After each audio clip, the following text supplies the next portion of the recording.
Reed Farrel Coleman is the author of the Mo Prager series, the Gulliver Dowd series, and numerous short stories and poems.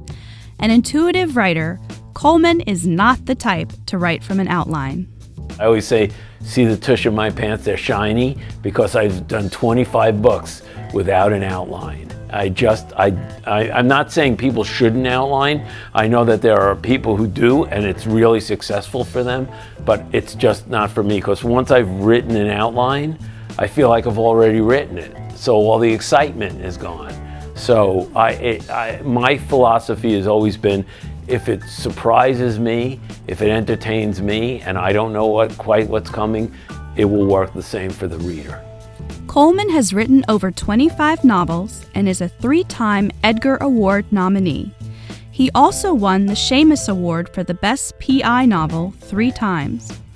When author Robert B. Parker died, Coleman was asked to continue Parker's successful Jesse Stone series, an offer that came with challenges. It's an interesting thing. It's a challenge, right? Because I'm a different writer writing for a very famous writer, and I'm a writer writing a character I didn't create. So that creates all sorts of challenges. But I'm from Brooklyn, and I like challenges. So the real challenge was deciding what my approach would be towards the writing, and B, how would I get into a character I didn't create. Second part first. Getting into a character I didn't create was a matter of finding the doorway into the character.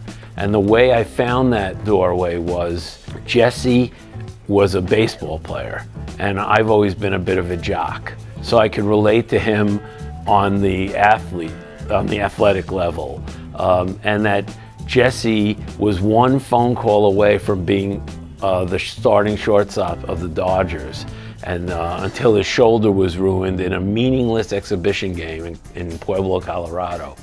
And so Jesse has this big what if hanging over his head. And guess what? Every one of us has a what if question in our lives, right? What if I had married this person? What if I had turned left instead of right?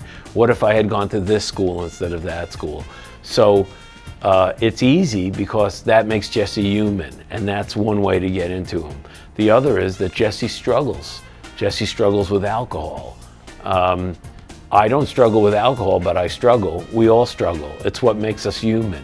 So that was the secret of getting into Jesse, was finding the humanity in him and following it into him as a character. Once he determined how to write the character, Coleman had to determine how he would write the books. His solution came from an unlikely source, Elvis Presley. I had a conversation with a very close friend of mine, a fellow writer named Tom Schreck, because Tom was a huge, huge Parker fan. So it made sense for me to talk to him about it, and he loved Jesse Stone. And he said something that absolutely determined how I would write the series. Tom said to me, you know, Reed, not only am I a huge Parker fan, but I'm a huge Elvis Presley fan. He said, I've seen the best Elvis impersonators in the world, but there's something you can never escape, is it's an impersonation.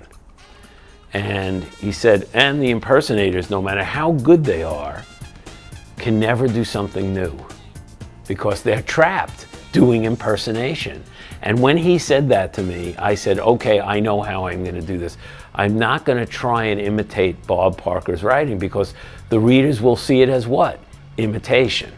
And I didn't study my craft for as long as I did to do bad imitations of a famous writer. So it was agreed that I would have the characters act consistently with how they had always acted, but that I didn't need to copy Bob's voice. Creating individual voices is an important part of Coleman's writing style. I've never found two people who really sound alike.